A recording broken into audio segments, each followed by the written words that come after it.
In September 1187, 60 knights stood against 40,000 professional soldiers. Logic said Jerusalem would fall in hours. Instead, these defenders held for nearly 2 weeks, and when the city finally surrendered, not a single civilian was massacred. This is how the impossible happened. Picture this. A baron named Balian of Ibelin stands before Sultan Saladin between their armies. The Muslim banners already flutter on Jerusalem's towers. Saladin expects surrender. Instead, Balian speaks words that freeze the Sultan's blood. "I will burn this city to ash before I let you take it." This wasn't empty bravado. This was the last Christian stronghold in the Holy Land, packed with 100,000 terrified refugees who remembered the horrific massacre of 1099, when Crusaders had waded through Muslim blood in these very streets. Now the tables had turned completely. But here's where history takes an impossible turn. How did a noble break his sacred oath to Saladin and have Saladin thank him for it? Why were boys as young as 14 knighted on Jerusalem's walls in a desperate ceremony that would echo through centuries? And what terrifying ultimatum could a defeated garrison make that would stop history's greatest Muslim general cold? By the end of this story, you'll understand how 60 knights, not 600, not 6,000, but 60 organized a defense that military historians still call impossible. You'll discover why untrained civilians could repel elite assault troops. You'll learn what threat could make a victorious army choose mercy over conquest. And you'll witness the moment when Saladin, poised for total victory, instead chose to pay ransoms for his own enemies. To understand this impossible stand, we must first witness the catastrophe that preceded it. If you're fascinated by the untold stories of history's most impossible last stands, hit that like button and subscribe for more epic war content. Ring the notification bell to never miss these incredible tales of courage against overwhelming odds. Now, let me take you back to the scorching September of 1187. July 4th, 1187, the Horns of Hattin. In a single devastating day, the entire military might of the Crusader kingdom of Jerusalem evaporated under the desert sun. 20,000 Christian soldiers, knights, sergeants, foot soldiers annihilated by Saladin's united Muslim armies, the kingdom's greatest nobles captured or killed. King Guy of Jerusalem taken prisoner. The true cross, Christianity's most sacred relic, lost forever. What followed was a cascade of conquest that shocked medieval Christendom. Acre, the kingdom's greatest port, fell on July 9th, its garrison surrendering without a fight. Jaffa capitulated July 10th. Beirut, Sidon, Caesarea city after city opened their gates to Saladin's banners. By September 4th, even mighty Ascalon had fallen. The Crusader kingdom, built over 88 years of blood and prayer, collapsed in just 8 weeks. Among the handful who escaped Hattin's slaughter was Balian of Ibelin. The Baron of Ibelin, one of only 3 lords to cut through Saladin's encirclement alive, now faced an impossible situation. His wife, Maria Komnena, grand niece of the Byzantine emperor, waited in Jerusalem with their children. The city swelled beyond recognition. But wait, the real shock was yet to come. Jerusalem had transformed from proud capital to desperate refugee camp. Its normal population of 30,000 had exploded to over 100,000 souls. Christians from every fallen city, every burned village, had fled here. They crowded the streets, camped in churches, filled every courtyard. Food ran scarce, water became precious, and everyone remembered 1099. That year haunted both sides. When the first Crusaders took Jerusalem, they had turned the city into a charnel house. Muslim and Jewish civilians slaughtered without mercy. Blood had literally run in the streets. Chroniclers wrote of knights wading through gore up to their ankles in the Al-Aqsa Mosque. Now, 88 years later, the situation had reversed completely. Saladin wasn't just any conqueror. This Kurdish warrior sultan had done the impossible, united the fractious Muslim world under one banner. Egypt, Syria, Mesopotamia, all answered his call. He commanded loyalty through a mixture of military genius, political brilliance, and genuine piety. After Hattin, he stood at the gates of Christianity's holiest city with the largest Muslim army assembled in decades. Jerusalem's military situation? Catastrophic. The city's fighting force had marched to Hattin and never returned. What remained defied belief. Fewer than 100 professional soldiers in a city of 100,000. The Templars, once 300 strong, reduced to 3 knights. The Hospitallers counted 7 brothers still able to fight. Total knights in the entire city? 14. The mathematics of doom were simple. 100 defenders, 100,000 civilians, 40,000 attackers approaching. When Balian approached Saladin's tent with a desperate request, he never imagined it would seal Jerusalem's fate. The meeting between Balian and Saladin would become legendary. Picture the scene. Saladin's massive command tent, carpets covering the ground, the Sultan seated among his emirs and generals. Balian enters under safe conduct, travel-stained, exhausted from his escape from Hattin. He kneels, not in submission, but in respect. "Great Sultan," Balian begins, "I seek permission to enter Jerusalem to retrieve my wife and children." Saladin's response showed the courtesy that would make him legendary, even among his enemies. "Lord Balian, you may enter the city."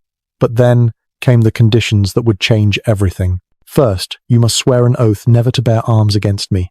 Second, you will stay one night only, no longer." What happened next defies every law of medieval warfare. Balian accepted. He swore the sacred oath on holy relics. Saladin granted safe passage, and the Baron rode for Jerusalem. But when Balian arrived, he found chaos beyond imagination. Patriarch Heraclius grabbed Balian's arm the moment he dismounted. "My lord, you cannot leave. We have no one, to organize the defense." The city's nobles had died at Hattin. No military commander remained. Just terrified refugees, old men, women, and children. The Patriarch, despite his position, knew nothing of war. Here's the detail that changes everything you thought you knew. Queen Sibylla herself, Guy's wife, Jerusalem's desperate monarch, fell to her knees before Balian. "I absolve you of your oath to Saladin. I command you to stay and defend this city." Balian faced the choice that would define him forever. Sacred oath to an enemy, or duty to 100,000 Christians. Honor or survival. He chose survival. When Saladin learned of this, his response stunned everyone. He sent a message. "You have chosen your people over your word. I understand. Defend your city well, Baron. We shall meet again soon." The defense preparations began with an act that shocked church authorities. Balian ordered a ceremony that broke all tradition. In the Church of the Holy Sepulchre, before Christ's tomb, he would knight any man of noble blood who could hold a sword, regardless of age, regardless of training. This single act of desperation would save 100,000 lives. On one afternoon, 60 knights became 160. Boys of noble blood, some barely 14, knelt as squires and rose as knights. Merchants' sons who'd never held swords. Young men who should have had years of training received knighthood in minutes. But knights need more than ceremonies. They need soldiers. Balian's solution proved his genius. Every able-bodied man became a defender. 2,000 civilians, bakers, blacksmiths, merchants, craftsmen, received whatever arms Jerusalem's armories could provide. Crossbows went to those with steady hands, spears to the strong. Even monks took up arms. But Saladin had a secret his own generals didn't know. His host numbered at least 20,000 professional soldiers, possibly 40,000 with camp followers and support troops. Let me break down this terrifying force. The Mamluk heavy cavalry, 3,000 elite slave soldiers trained from childhood, each worth 10 ordinary warriors. Kurdish mounted archers, 5,000 strong, who could shoot while galloping at full speed. Egyptian infantry, 8,000 veterans with scaling ladders and grappling hooks. Syrian engineers, 500 sappers who knew every secret of siege warfare, equipped with Greek fire, the medieval equivalent of napalm. Against this, 160 knights, most newly made, 2,000 hastily armed civilians, and faith. Jerusalem's defenses, ancient walls built by Romans, expanded by Byzantines, repaired by Crusaders. Strong, yes, but designed for a garrison of thousands, not hundreds. Multiple gates to defend, towers to man, over 4 miles of walls to cover. The geography itself told the story. Jerusalem sits on hills, good for defense, but surrounded by higher ground, perfect for Saladin's mangonels' massive catapults that could hurl stones weighing 300 pounds. Water came from cisterns that could be poisoned or destroyed. Food supplies might last weeks, not months. As Balian surveyed his desperate garrison on September 19th, he made one final preparation. He sent his own family away, his wife, his children, on the last convoy leaving the city. "I may have broken my oath to Saladin," he told Maria, "but I will not break faith with these people." On September 20th, as Saladin's banners appeared on the horizon, Jerusalem held its breath. Dawn, September 20th, 1187. The watchman on David's tower sees it first, a dark line spreading across the horizon like spilled ink. Dust clouds rise. The ground begins to tremble. Saladin's host approaches Jerusalem like a great tide of steel and faith. What happened next defies every law of medieval warfare. Instead of immediately assaulting the weakened city, Saladin orders something that chills every Christian heart: psychological warfare on a massive scale. 40,000 soldiers spread around Jerusalem's walls. Drums begin beating, thousands of them, never stopping, day or night. The sound penetrates stone, flesh, soul. As darkness falls that first night, 40,000 torches bloom like hellish stars. The message is clear: we are countless, you are nothing. Inside Jerusalem, the patriarch carries a fragment of the true cross through streets packed with terrified refugees. Mass prayers rise from every church. Women clutch children. Old men finger rusty swords. Day 2, September 21st. Dawn brings the first probe attacks. 300 Mamluk cavalry thunder toward the Damascus gate, not to break through, but to test. What meets them stuns both sides. Civilians, bakers, merchants, craftsmen man the walls alongside the few knights. When the Mamluks surge forward, these amateur defenders respond with desperate courage. Stones rain down, not from soldiers, but from women and children. Boiling oil pours from cauldrons carried by teenage girls. Crossbow bolts fly from hands that yesterday held needles or hammers. The Mamluks withdraw, leaving 20 dead. First blood to Jerusalem. But then comes the moment that would haunt Balian forever. A young knight, Sir Thomas, aged 15, knighted just yesterday, takes a Turkish arrow through his throat. He falls from the wall into his mother's arms, blood bubbling through mail armor.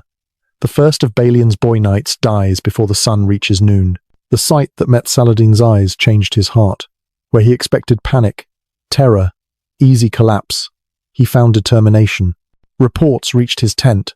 Women fighting on walls, monks wielding maces, children forming supply chains. This would not be another Acre. Night attacks follow. The Templars, down to their last 3 knights, convince Balian to attempt a sortie. We'll hit their pickets, my lord. Show them Jerusalem still has teeth. What follows is heroism and disaster combined. In the next 30 seconds, Jerusalem's fate pivoted. The Templar charged 30 volunteers, led by 3 knights smashes into Saladin's forward camps. Tents burn.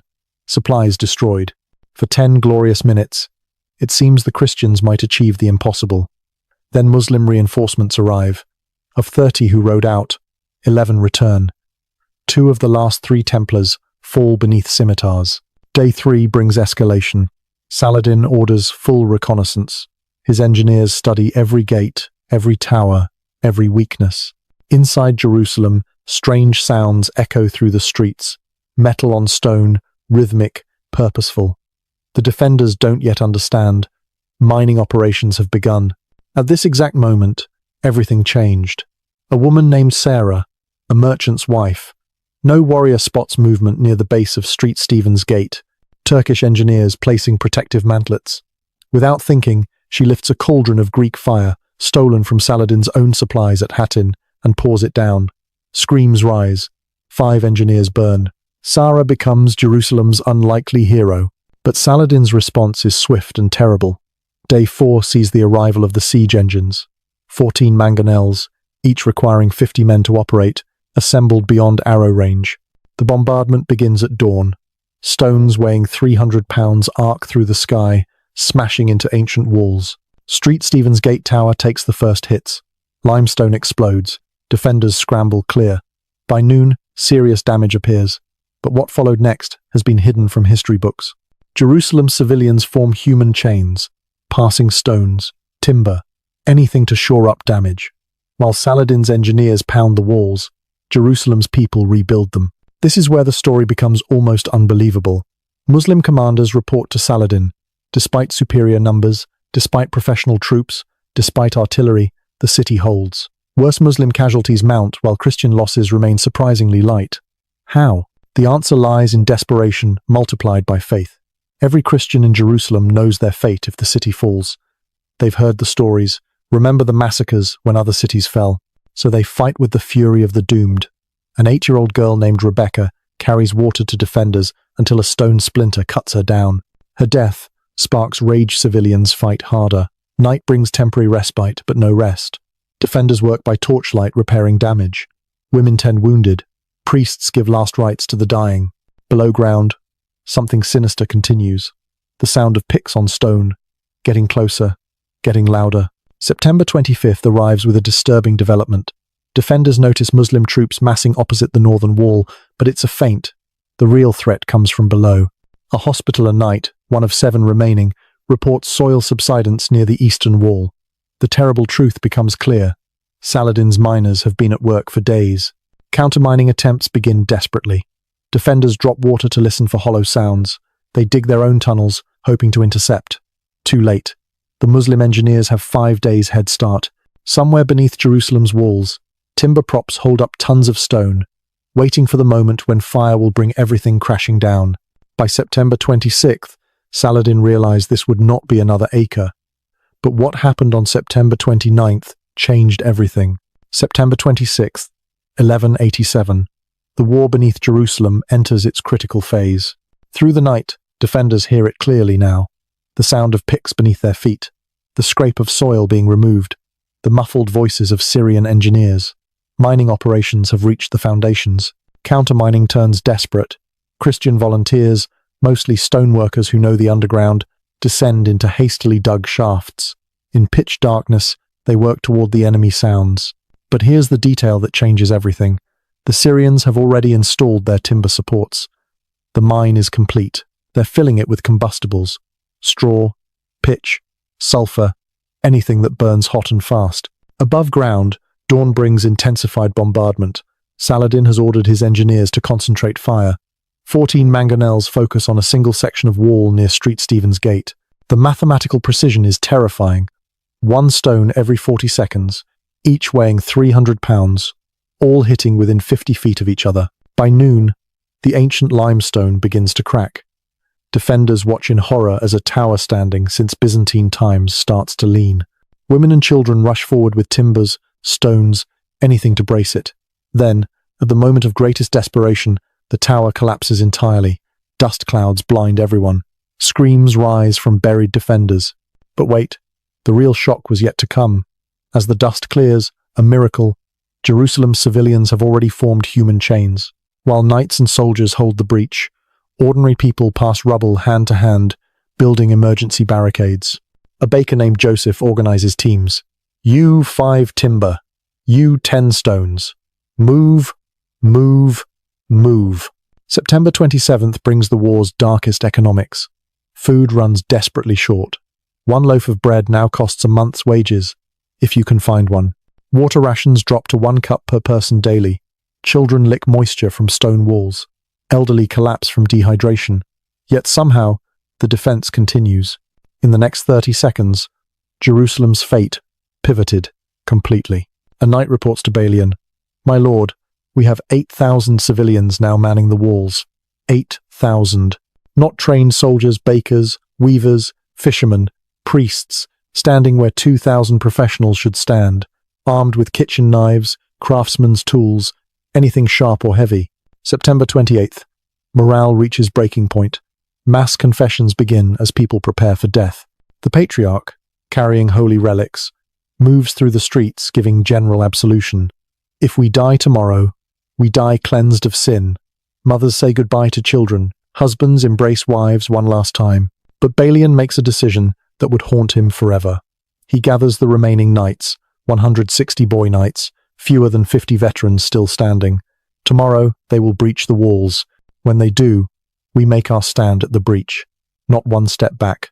The civilians will see us die before they see us retreat. September 29th. Dawn. The assault everyone knew was coming finally arrives.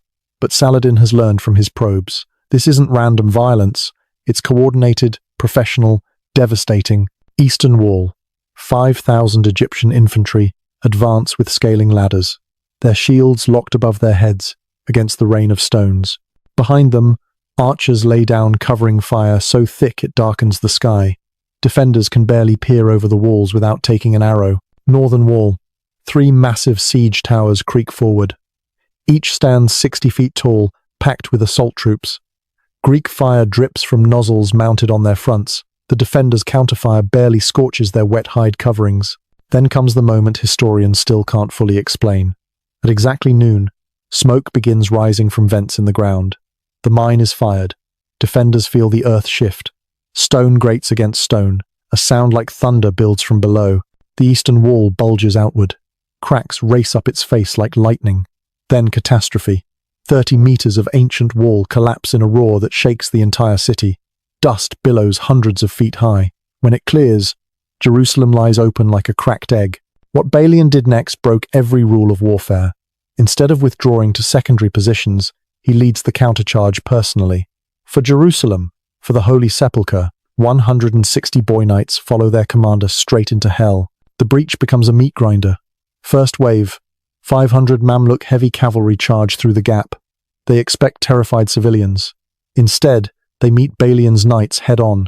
Swords clash, men scream, bodies pile up so fast they form obstacles. The Muslim perspective reveals the shock. These aren't professional soldiers they're fighting.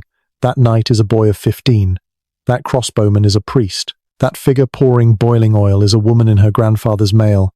Yet they fight like demons. Here's a detail that changes everything you thought you knew about medieval warfare. Jerusalem's women don't just support, they fight. When a scaling ladder reaches the wall, Sarah, the merchant's wife, she who killed the engineers, leads a charge of women with copper pots and kitchen knives. They literally beat armored soldiers to death. Children carry wounded from the breach. Boys as young as 8 drag grown knights to safety.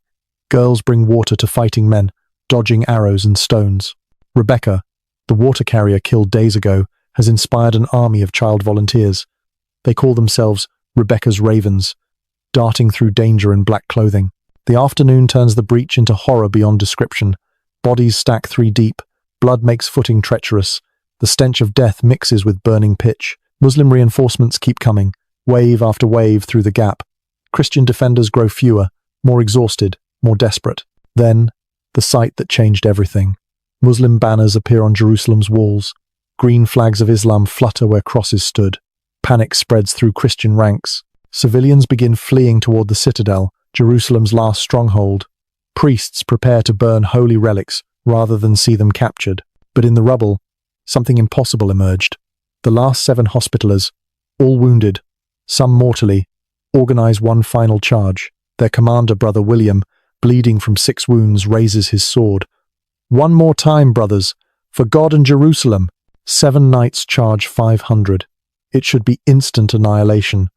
Instead, their fury breaks the Muslim advance. Inspired civilians surge forward behind them. That baker, Joseph, leads his work crew with hammers and picks. Women throw stones from rooftops. Even wounded defenders crawl back to fight. The Muslim banners come down. Christians retake the wall. As sunset approaches, Saladin's troops withdraw to regroup. Both sides are exhausted beyond human endurance. The breach still yawns open, but bodies fill it so deeply that horses can't charge through.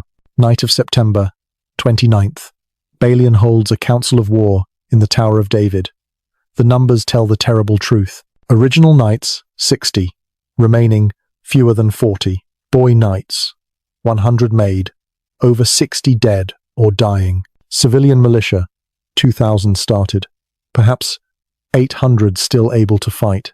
Total Muslim dead in the breach. 700 plus bodies counted. Christian casualties, unknown but devastating. "Tomorrow we fall," Balian states simply. "They'll clear the breach overnight. Fresh troops will pour through. We have no reserves left." But one man's decision would shatter all expectations. Old Lord Amalric, last of the original knights, speaks up. "Then we make them pay such a price that even victory tastes like defeat. If Jerusalem must fall, let it fall so hard that Islam remembers the cost forever." The final desperate plan takes shape. 100 volunteers, the best remaining fighters, will sortie before dawn. Hit Saladin's camp, kill engineers, burn siege equipment. Buy time for what? No one knows. Just time. Pre-dawn, September 30th. The sortie launches. 100 Christians charge 40,000 Muslims. For 20 minutes, chaos reigns in Saladin's camp. Tents burn. Engineers die. A siege tower collapses in flames. Then reality asserts itself. Muslim cavalry surrounds the sortie. Of 100 who rode out, 20 return. 80 Christian bodies litter the field. But this single threat accomplished what 60 knights couldn't. It proved Jerusalem would fight to the last man, woman, and child. As dawn broke on September 30th, Balian of Ibelin prepared to do something that would echo through eternity. Dawn, September 30th. Balian of Ibelin rides out from Jerusalem under a white banner, his armor still blood-stained from yesterday's fighting. Between the lines, in the shadow of the breach, he meets Saladin face to face. The Sultan sits magnificent on his warhorse, surrounded by his emirs. Victory radiates from every line of his bearing. "Lord Balian," Saladin speaks first.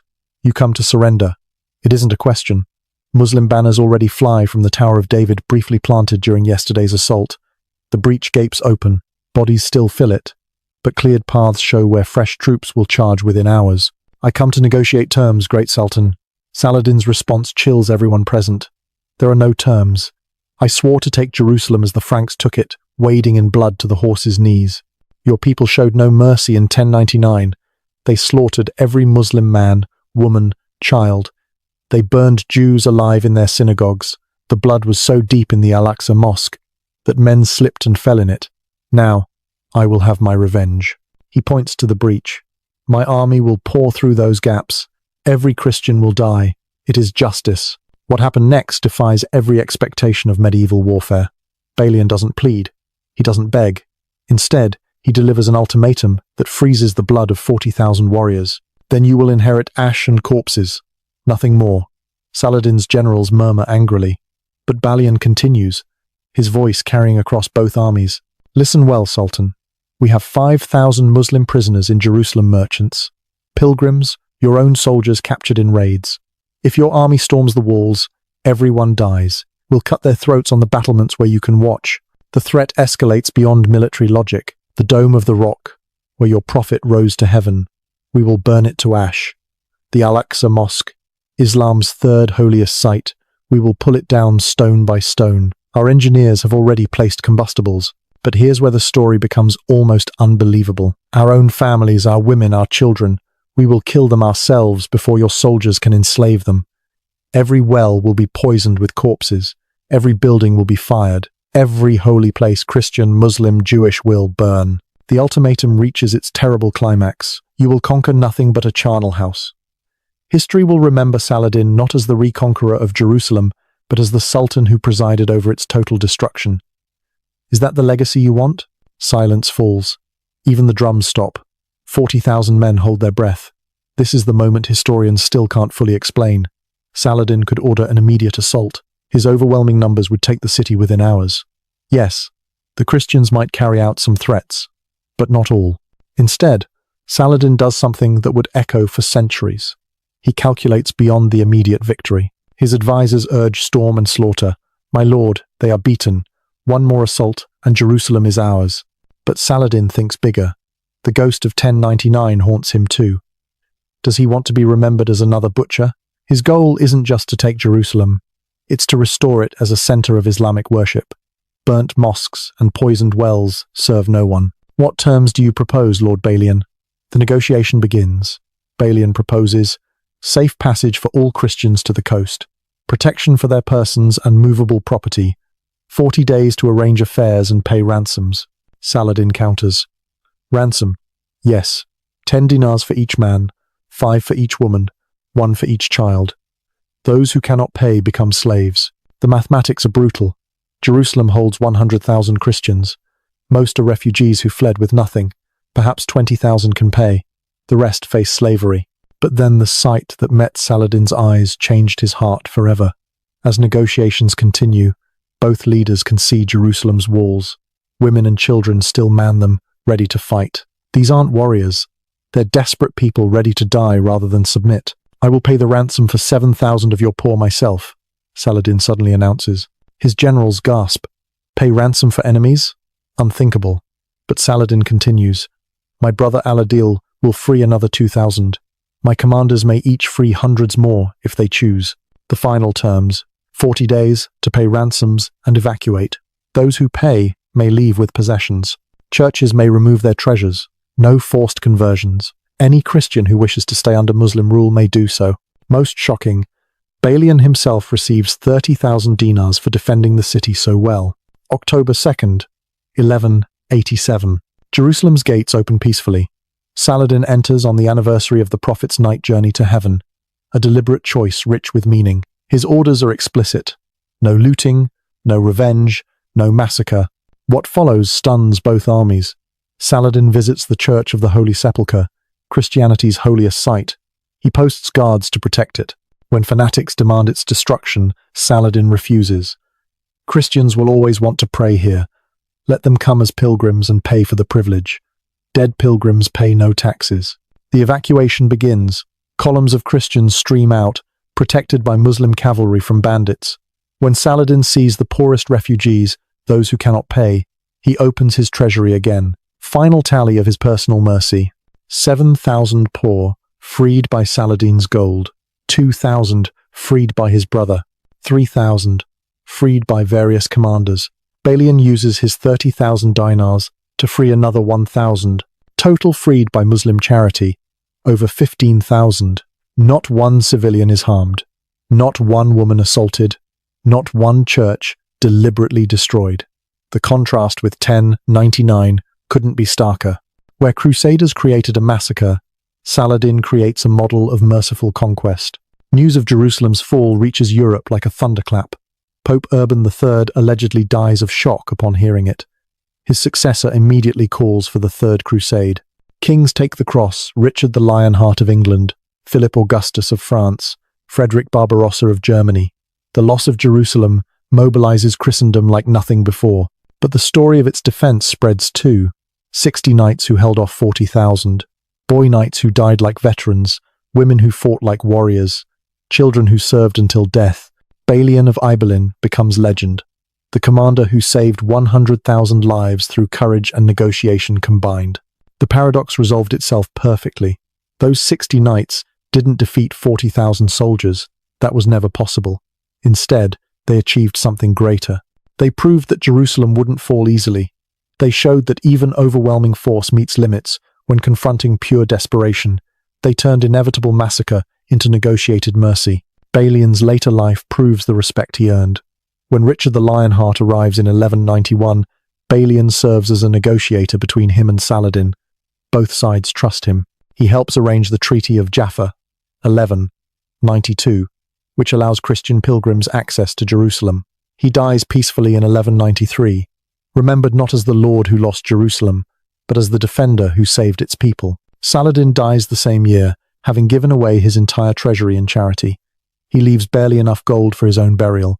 His chivalry becomes legendary in both East and West. Dante places him in limbo with the virtuous pagans, not in hell with Islam's enemies. Even Crusader chronicles praise his mercy. The long-term consequences reshape the medieval world. Jerusalem remains under Muslim control for 700 years, except for a brief period, 1229-1244, when diplomacy returns it to Christian hands. The precedent of negotiated surrender established here saves countless lives in future sieges. Commanders learn that honor in defeat can triumph over brutality in victory. Modern military historians study the siege for its lessons. When overwhelming force meets determined resistance, outcomes become unpredictable. The power of threatening mutual destruction, Jerusalem's promise to destroy what Saladin wanted to capture, prefigures modern deterrence theory. Sometimes weakness becomes strength through moral courage. In that instant, mercy became more powerful than swords. Two leaders, facing each other across religious divide and military imbalance, chose humanity over hatred. Balian saved his people through desperate courage. Saladin saved his legacy through calculated mercy. The numbers tell the final story. Days of siege: 13. Defenders at start: roughly 100 professional soldiers. Defenders at end: fewer than 1,000 still standing. Muslim casualties: 1,000 plus, mostly at the breach. Christian civilians evacuated safely: 100,000. Massacre victims: 0. 60 knights couldn't defeat 40,000 soldiers, but they could do something more powerful. They could make their enemy choose mercy over victory, and in that choice, both sides found their immortality. Today, visitors to Jerusalem can still see sections of the walls where this impossible defense took place. The breach has long since been repaired, but the lesson remains. Sometimes the greatest victories aren't measured in enemies defeated, but in lives saved. Sometimes the most powerful weapon isn't a sword, but the threat of mutual destruction. And sometimes, just sometimes, mercy proves mightier than conquest.